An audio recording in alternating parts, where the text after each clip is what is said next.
गणतंत्र हिंसार कौन स्थान ना तेणु मोर समस्त अनुरोध जे से मैंने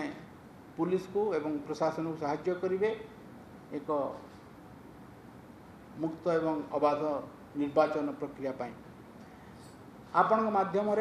मु ओडिशा पुलिस मोर जो भाई भौणी मैंने अच्छा पुलिस ग्रामरक्षी होमगार्ड से मैंने राति दिन परिश्रम कर विभिन्न प्रकार बर्तमान कार्य व्यस्तता बढ़ी जाइए आपण मानक भली वीआईपी विजिट चली आईन श्रृंखला चली एते टाण खरारे भी राति दिन समय परिश्रम करुँच तेणु मुझे साधुवाद दूची एवं मोर व्यक्तिगत कृतज्ञता दूची त्याग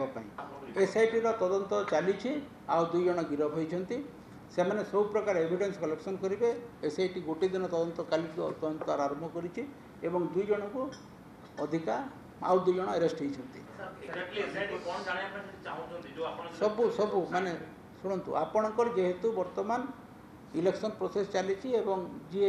इन्वेस्टिगेटिंग ऑफिसर जे व्यस्त रहे इलेक्शन रे एसआईटी तदंतर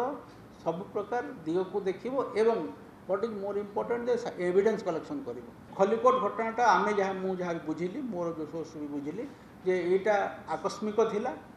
आपण माने जानि सब गाँव में टिके ना कि गंडगोल रोचे किंतु से पर्टिकुलर दिन से घटना आकस्मिक हिसाब से कौन से प्रकार आमे जहाँ खबर पाइचु तापाई किसी तथापि एसआईटी तदंत करुँची जहाँ जना पड़ो किंतु आमर घटनाटा आकस्मिक होइछि तो आगु किसी पुलिस पाखे खबर नाला आम सबू जिते जगह आपणकर संवेदनशील एरिया कहूँ आम नजर रखीचु कौटी जारी